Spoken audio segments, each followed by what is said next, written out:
maître ñu ngi lay nuyu. waaw maa ngi lay di fay Anna. maa ngi doon wax sànq yow yaa jiite Ligue sénégalaise des droits humains nekk avocat famille étudiant bi di Fallou Sène ñu ànd ak ci waxtaan bi ak El Hadj Ndiogou Diène maître Assane Diome tey jii dossier Fallou Sène bi ci wàllu yoon ci wàllu justice fan la toll. waaw jërëjëf Anna di nuyu Ndiogou ak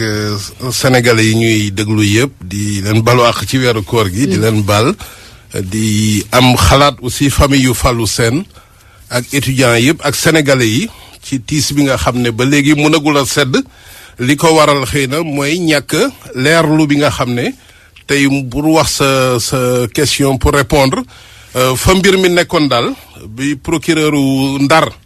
nga xam ne def na ci liggéey bu rafet Ibrahima Ndoye ma koy nuyu aussi bi mbir mi amee rek moom jël na ay responsabilités am ubbi na enquête def na li ci war def na conférence de presse ba li mu xalaat jàpp na ne mbir mi ki ko def tribunal de droit commun mënu ko àtte maanaam tribunal bu mel ni bu Ndar mu jàpp ne tribunal militaire moo ko mën a àtte ndax ab gendarme lañ ci waaw moom ñoom ñoo ko wax ci seen enquête te comme benn tribunal militaire moo am Sénégal muy bu Dakar mu jébbal dossier bi procureur u Dakar ba mu ko jébbalee itam man ci sam bopp yónnee naa ko lettre confirmer plainte njaboot gi mais boobaak léegi dégguñ ci dara mel na ni dossier bi daal dañu ubbi tiroir dugal ko ci tëjaat loolu nag moo indi xëy na li ngeen dégg ci famille bi dégg ko ci étudiants yi donc pour répondre daal ci lu gàtt mooy dossier bi daal bu doon oto bu taxaw mu ngi point mort defuñ ci benn jéego boo xam ne war na mun a dal xel ne sax àtte dina am wala leeral dina am ci mbiru yoon. mais xanaa pexe am na ci wàllu yoon même bu dee benn gendarme lañ ci tuumal ndax dafa mel ni loolu moo jafe-jafeel compliqué le dossier bi. waaw xam nga système judiciaire sénégalais moo demee noonu dafa am loo xam ne surtout ci affaire pénal procureur daf ci am doole trop am na sax benn borom xam-xam tubaab bu ko tuddee robinet pénal. nee na robinet bi bu ko procureur ubbiwul rek ndox mi du tuuru loolu nag dafa gën a accentué wu ci Sénégal ndax ni système politique bi demee nga xam ne procureur bi daanaka day dépendre ci exécutif bi ci nguur gi maanaam pouvoir politique bi dafa yilif procureur bi loolu lañ ko mën a waxee ba moom xëy na bu gisul volonté politique wala mu am ay ndigal yu leer wala tegtal yu leer ci dossier pour boo xam ne xëy na mun na koo diligenter te du ci am problème ñaareel day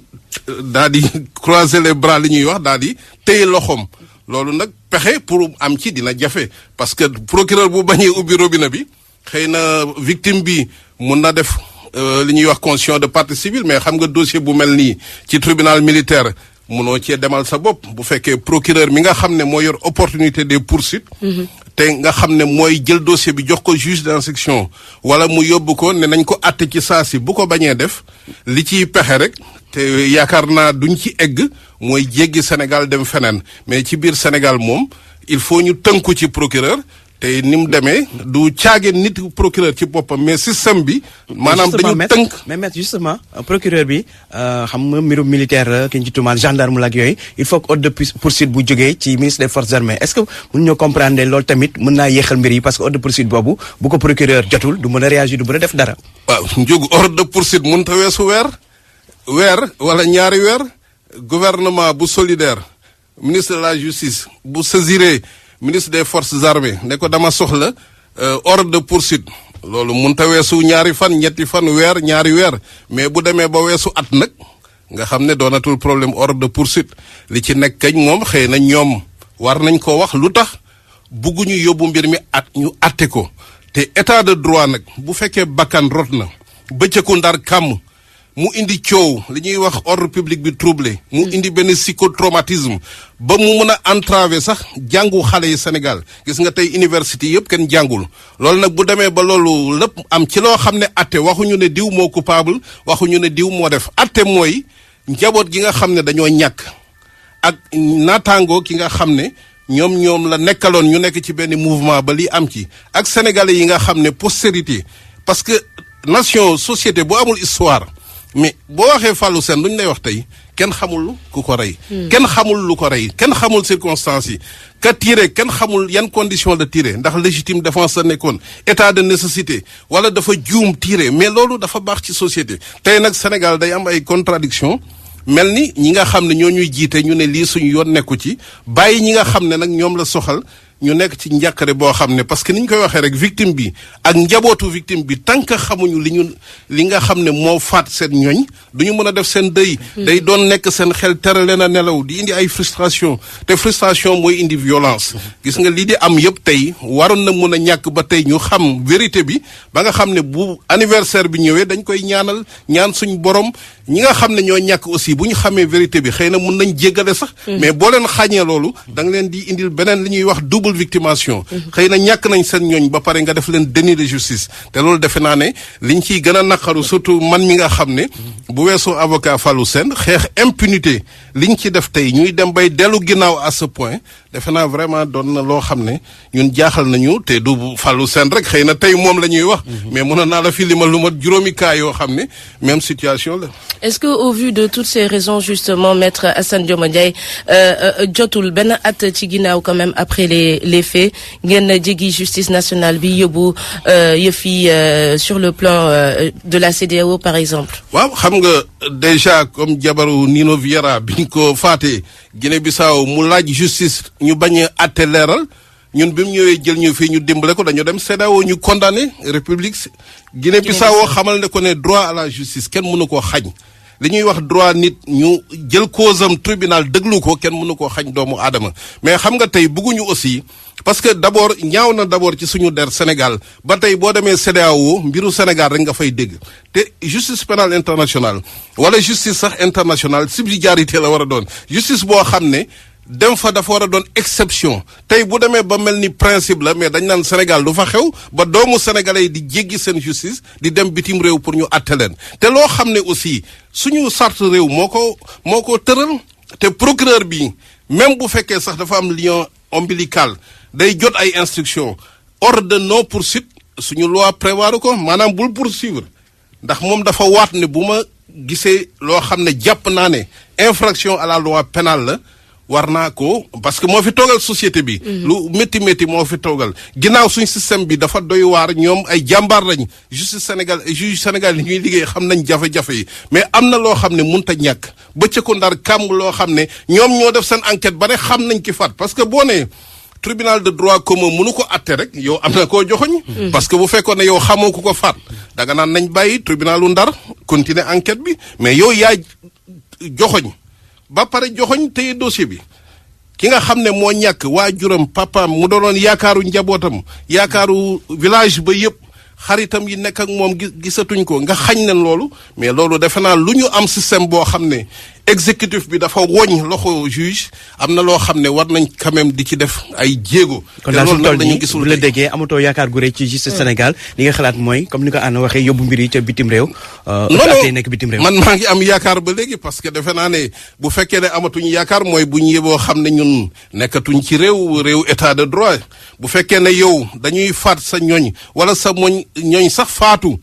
ñu ne kenn du la atte kenn du xam lu xew loolu defe naa ne loolu bu amee du famille yu njabootu Fallou Sène rek a war a jóg ak étudiants yi sénégalais yëpp a war a am jaaxle moo tax dossier Fallou Sène beeg yeneen ba léegi boo gisee sax jéggeeguñu Sénégal ñu ngi am yaakaar ci suñu justice ci magistrat yi ci aussi pouvoir politique bi mu indiwaat xelam wala nouveau ministre de la justice bi sax nga xam ne avocat la xëy na lu mu jege Macky Sall lu mu doon ministre boo xam ne xëy na politique la mais defe naa am na principe yoo xam ne moo war a jiitu ay politique ak yeneen yi doomu aadama dafa fort te atte du caagin ne da ngay sanctionné da ngay toroxal doomu aadama mais ndog sax bu amee war nañoo xam ne lii ndog la ñu nangu ko mais même buñ bañee atte mooy nanguwuñ sax ndog am suñ société te xam nga ne société boo amul conflit amul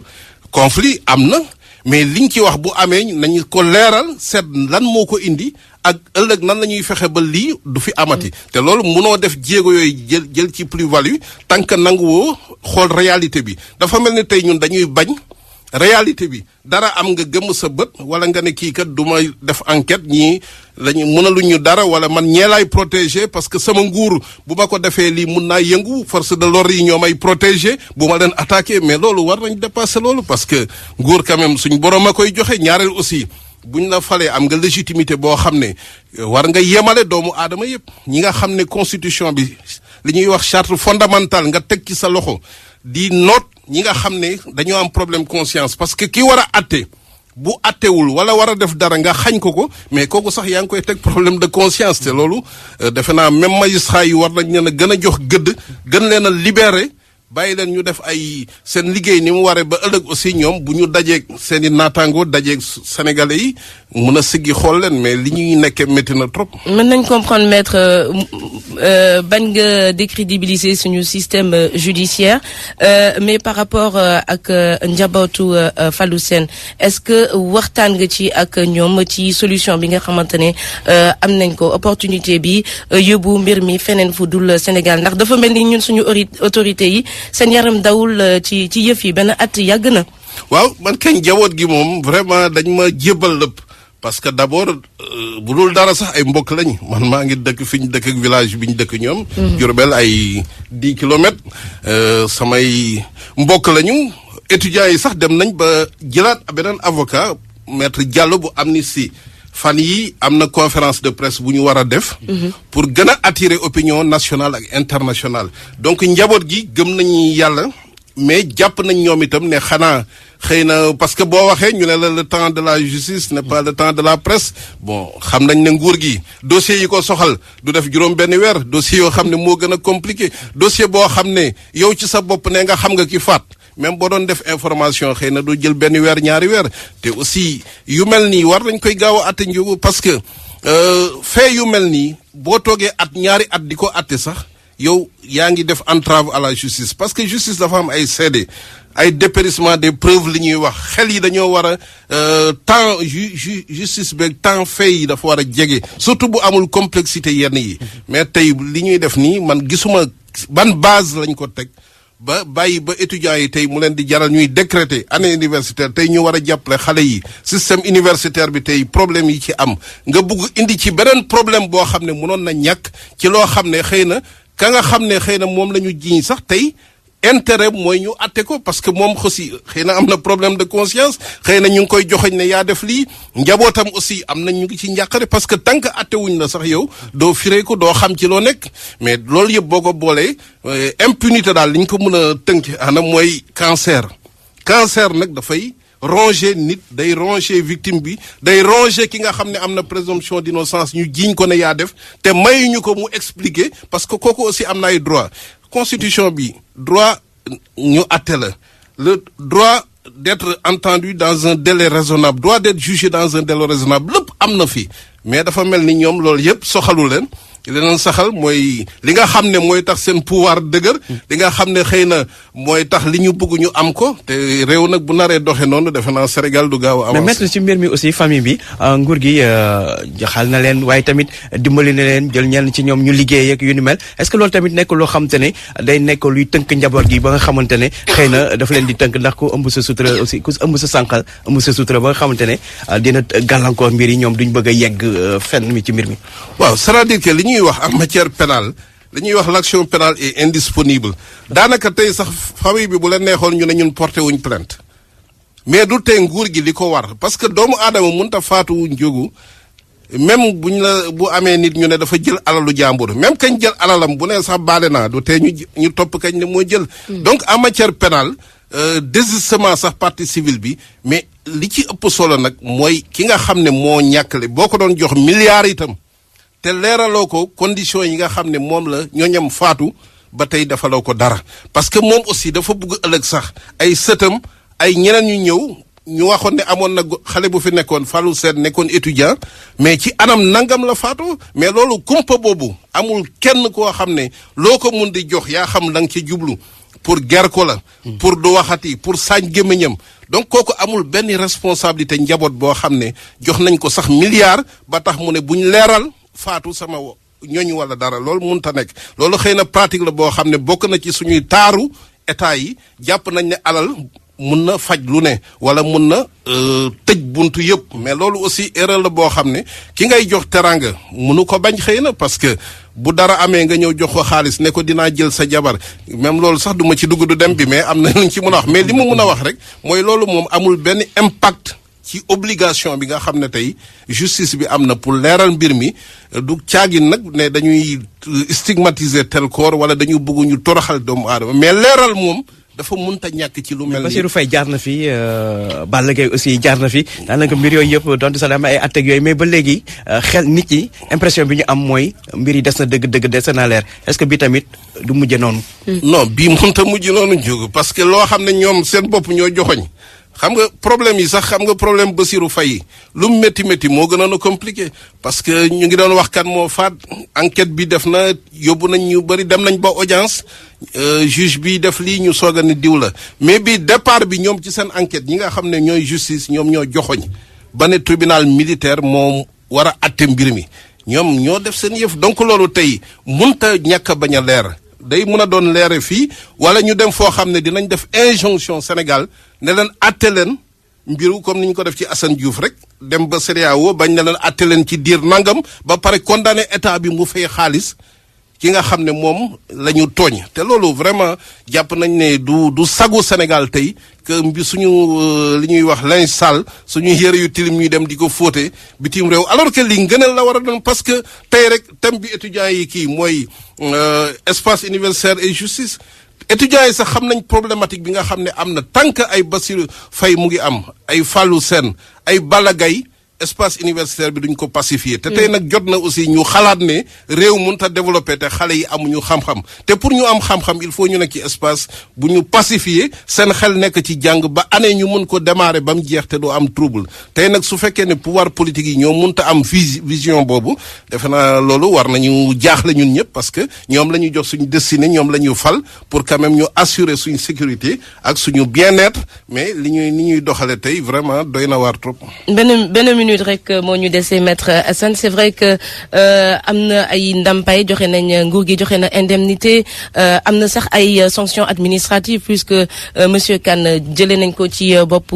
rectorat bi mais bu weesu gendarme bi étudiants yi ñoom ñu ngi tuumal tamit services médicaux yi ndax ambulance bi dafa ragaloon a dugg ci